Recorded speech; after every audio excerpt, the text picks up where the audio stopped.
ఎందుకంటే చిన్నప్పటి నుంచి పిల్లల్ని మనం మంచి క్రమశిక్షణతో పెంచగలగాలి.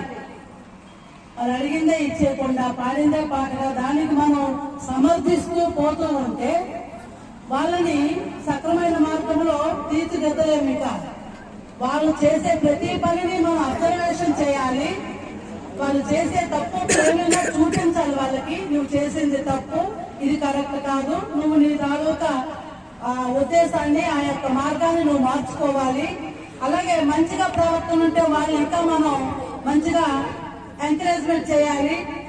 ఆ విధంగా మనం పిల్లల్ని తీసుకెళ్ళినట్లయితే ఒక మంచి భారత పౌరుడిగా తీర్చిదిద్దబడతాడు.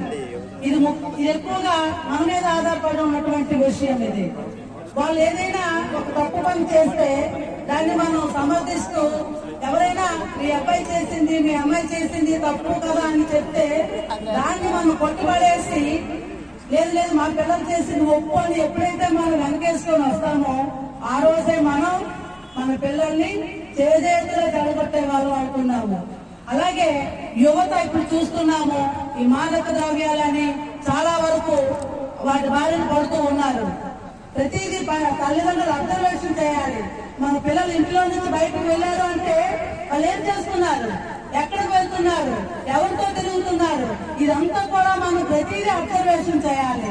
చేసి వాళ్ళ యొక్క ఆటల్ని మనం కట్టించగలిగితే అప్పుడే వాళ్ళ యొక్క సన్మార్గంలో నడిపించిన వాళ్ళు అవుతాము.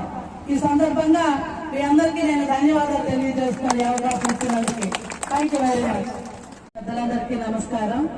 అలాగే ఈ సమావేశానికి హాజరైనటువంటి గ్రామ ప్రజలకి, ధ్యాన మండలి సభ్యులకి, అలాగే యూత్ వాళ్ళందరికీ కూడా నా యొక్క హృదయపూర్వక నమస్కారాలు.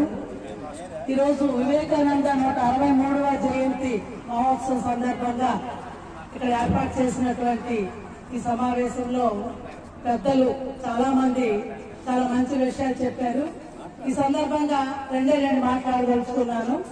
ముఖ్యంగా యువత అనేది చాలా వరకు